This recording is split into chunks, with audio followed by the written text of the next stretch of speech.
রাশিয়ার সাইবেরিয়া অঞ্চলে একযোগে 4টি সামরিক বিমান ঘাঁটিতে বড় ধরনের ড্রোন হামলা চালিয়েছে ইউক্রেন।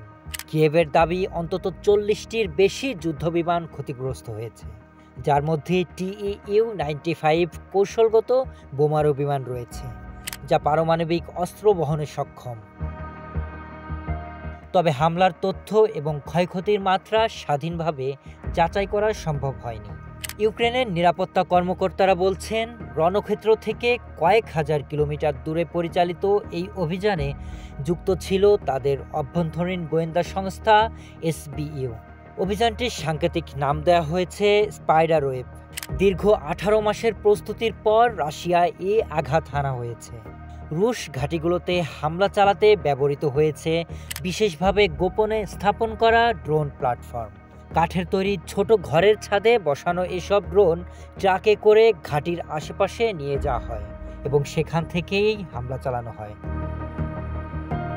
রাশিয়ার নিরাপত্তা সংস্থার পক্ষ থেকে ইরকুতস্ক অঞ্চলের একটি সামরিক ইউনিটে ড্রোন হামলার বিষয়টি আংশিকভাবে স্বীকার করা হয়েছে, তবে ক্ষয়ক্ষতির বিস্তারিত তথ্য প্রকাশ করা হয়নি।